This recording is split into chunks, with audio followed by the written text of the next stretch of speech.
السلام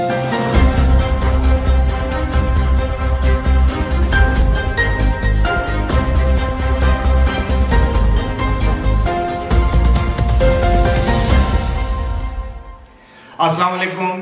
ابرار رشید آپ کی خدمت میں ایک مرتبہ پھر حاضر ہے اور آپ سے درخواست ہے کہ اگر ابھی تک آپ نے اس چینل کو سبسکرائب نہیں کیا تو اسے سبسکرائب کر لیں. جو بیل آئیکن ہے اس کو ضرور پریس کیجیے گا. آپ کا بہت بہت شکریہ. سابق وزیر اعظم عمران خان اور ان کے خلاف جو توشہ خانہ کا جو کیس ہے جو کہ ایک سکینڈل کے طور پر سامنے آیا، اب ظاہر ہے وہ میڈیا کی نظروں میں اس طرح نہیں رہا یا اس طرح میڈیا پر ڈسکشن نہیں ہو رہی جس طرح ابتدائی دنوں میں اس پر بڑا بھونچال آیا تھا کہ ایسے جیسے کہ پتہ نہیں پاکستان میں صرف ایک یہی کیس ہے. اور عمران خان نے اس بات کا اعتراف بھی کیا کہ انہوں نے اگر کوئی گھڑی، انگوٹھی یا کوئی چیز بیچی ہے وہ ان کی اپنی چیز تھی، بیچ دی ہے، ان کی مرضی. وہ آپ نے وہ ایک مارچ ہوتا تھا عورتوں کا، آزادی مارچ. اب تو بہت سی جماعتیں آزادی مارچ کرتی ہیں. مولانا فضل الرحمان کا آزادی مارچ تھا، نون لیگ کا آزادی مارچ تھا، اب پی ٹی آئی کا آزادی مارچ ہم سن رہے ہیں. لیکن وہ عورتوں کا مارچ تھا جس میں ایک نعرہ تھا کہ میرا جسم میری مرضی. یہاں عورتوں کی تضحیک مقصود نہیں ہے لیکن یہ ایک مارچ کا نام تھا. اسی طرح عمران خان نے کہا کہ میرا تحفہ میری مرضی. لیکن معاملہ یہ ہے کہ عمران خان کے ایک بڑے پیارے دوست جن کو وہ بڈی کہتے تھے یا کہتے ہیں، اور بڈی آپ کو پتہ ہے کہ انگریزی میں ایک سلینگ ہے دوست کے لیے، یار، دوست، بڈی. تو یہ بڈی جو ہے وہ ڈونلڈ ٹرمپ، اب ان پر بھی توشہ خانہ کا کیس جو ہے وہ اس کی انکوائری ہو رہی ہے، انویسٹیگیشن ہو رہی ہے. اب آپ سوچ رہے ہوں گے کہ امریکہ میں توشہ خانہ، اب توشہ خانہ یہ مغلوں کے دور سے ایک ہمارا نام چلا آ رہا ہے. وہ جہاں پر تحائف دیے جاتے ہیں، جس جگہ وہ رکھے جاتے ہیں، اس جگہ کو توشہ خانہ کہتے ہیں. میرا خیال ہے بھارت میں بھی اس کو توشہ خانہ ہی کہتے ہیں. تو اب امریکہ میں اس کو جو بھی کہتے ہیں، میرا خیال ہے آرکائیوز ان کا، جو آپ یہ کہہ لیں کہ جہاں پر نوادرات یا تحائف رکھے جاتے ہیں، وہ ایک ڈپارٹمنٹ ہے. لیکن ہم اسے توشہ خانہ ہی کہیں گے کیونکہ بنیادی طور پر یہ وہی جگہ یا وہی مال خانہ یا وہی ڈپارٹمنٹ ہے جہاں پر امریکی صدر اور وہاں کے جو وزراء ہیں ان کو جو تحائف ملتے ہیں، یا اور وزراء کے علاوہ اور بھی جو اعلیٰ افسران ہیں ان کو جو غیر ممالک کے دورے کے دوران جو تحائف ملتے ہیں ان پر یہ پابندی ہے کہ وہ آ کے وہاں پر جمع کرا دیں.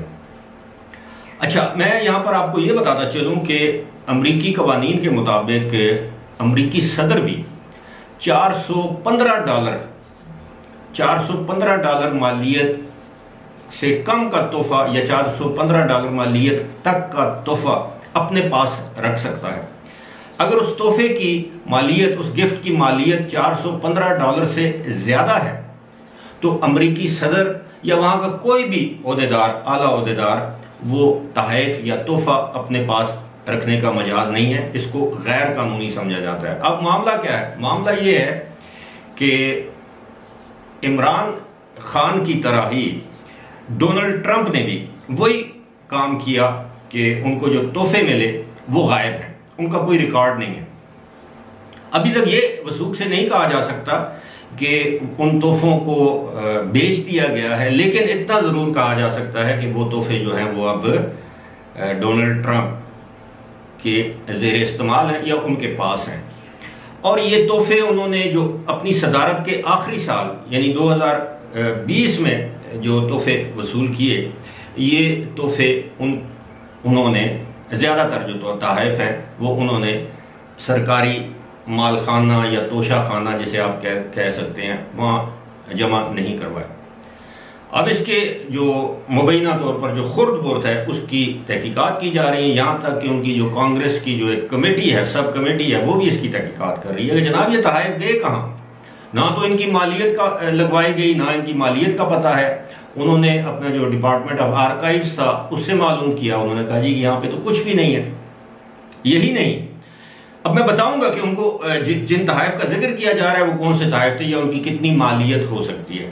ہو سکتا ہے وہ $415 سے کم مالیت کے ہوں، لیکن اکثر جو دوسرے ممالک کے حکمران ہیں وہ کم قیمت چیزیں نہیں دیتے. اس کا اندازہ آپ اس بات سے لگا سکتے ہیں کہ رچرڈ مائیکل پومپیو، جن کو مائک پومپیو کے نام سے جانا جاتا ہے، وہ اس وقت ڈونلڈ ٹرمپ کے دور میں وزیر خارجہ تھے، جس کو وہاں پر سیکریٹری آف اسٹیٹ کہا جاتا ہے. جس طرح ہمارے وزیر خارجہ ہوتے ہیں ان کا سیکریٹری آف اسٹیٹ ہوتا ہے.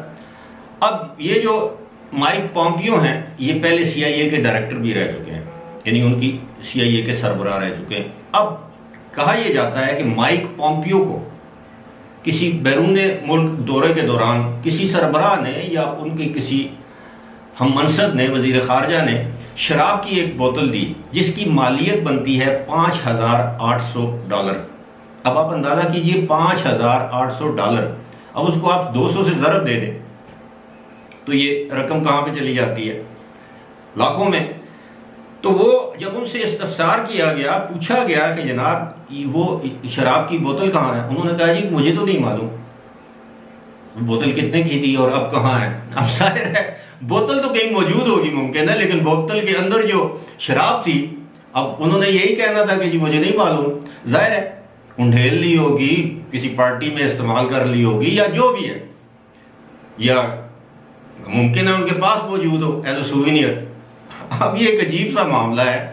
ایک شخص کو شراب کی بوتل دی گئی اتنی مہنگی، اب اس سے ادارے پوچھ رہے ہیں کہ جو بوتل، پہلے تو اداروں کو پوچھنا ہی نہیں چاہیے کہ ظاہر ہے یہ وہ لوگ ان کے ہاں تو شراب پینا ایک عام بات ہے. اب تو باہر پاکستان میں بھی آپ سمجھتے ہیں حالات، یہ جو حکمران طبقہ ہوتا ہے، ایلیٹ کلاس جس کو ہم اشرافیہ کہتے ہیں، وہاں پہ شراب پینا کوئی بڑی بات نہیں سمجھا جاتا. خیر اب ظاہر ہے ان سے یہ سوال کرنا ہی نہیں بنتا تھا. ہاں آپ یہ پوچھتے ہیں کہ جناب آپ نے وہ اپنے پاس رکھی کیوں ہے، لیکن انہوں نے کہا جی مجھے نہیں معلوم وہ بوتل کہاں ہے، کدھر گئی، یا اس کی مالیت کتنی تھی. لیکن سرکاری سطح پر اس کی مالیت کا جو تخمینہ ہے وہ $5,800 لگایا گیا. اب ڈونلڈ ٹرمپ، اب میں اس وقت عمران خان کی بات نہیں کر رہا، میں صرف یہ بتا رہا ہوں کہ دونوں میں قدریں کتنی مشترک ہیں. اب دونوں کے حامیوں نے جب ٹرمپ صدارتی الیکشن ہار گئے تو انہوں نے، آپ کو پتہ ہے کیپٹل ہل جن کو آپ ان کا پارلیمانی علاقہ یا پارلیمنٹ کہہ سکتے ہیں، اس پر حملہ آور ہوئے، 1 یا 2 شخص اس میں مارے بھی گئے. بالآخر وہاں کی فوج نے ان کو کہا کہ آپ کو بھی گرفتار کیا جا سکتا ہے، یعنی ڈونلڈ ٹرمپ، اور ان کے خلاف مواخذے کی تحریک بھی پیش کی جا سکتی تھی اور ان کو بعد از صدارت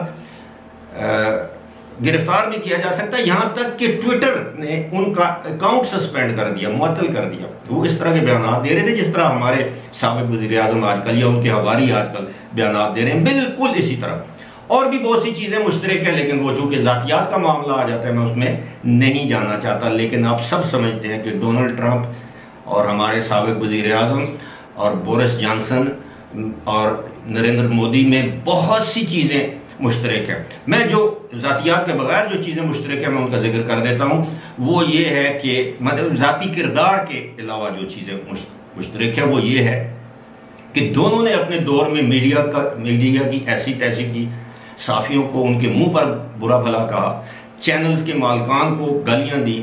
وہاں پہ وہ چینلز کے مالکان کو گرفتار نہیں کر سکے، لیکن وائٹ ہاؤس کی پریس کانفرنسز سے CNN کے نمائندوں کو نکالا گیا.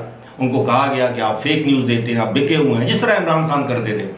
اس کے علاوہ وہ اپنے سیاسی مخالفین کے لیے بڑی گندی زبان استعمال کرتے تھے، اور یہی کام سابق وزیر اعظم موصوف، جنہیں میں کہتا ہوں موصوف بھی کرتے ہیں. بات ہو رہی تھی کہ جب ڈونلڈ ٹرمپ کے بارے میں یہ کہا رہا ہے کہ جب وہ بھارت میں گئے تو ان کو مہاتما گاندھی کا ایک مجسمہ پیش کیا گیا جو بیش قیمت ہے. اس کے علاوہ ایک اور مجسمہ پیش کیا گیا گاندھی کا جس کے ساتھ 3 بندر بھی تھے، وہ ماربل یعنی سنگ مرمر سے بنا ہوا تھا، وہ بہت بیش قیمت ہے. اس کے علاوہ ایک سپننگ ویل جسے ہم چرخہ کہتے ہیں، وہ چرخہ ان کو تحفے میں دیا گیا، اس کے بارے میں کہا جاتا ہے وہ بیش قیمت ہے. یہ 3 چیزیں تو سامنے آئی ہیں، لیکن جو کہ بیش قیمت تھی، جو کہ ڈونلڈ ٹرمپ نے توشہ خانہ میں جمع نہیں کرائی.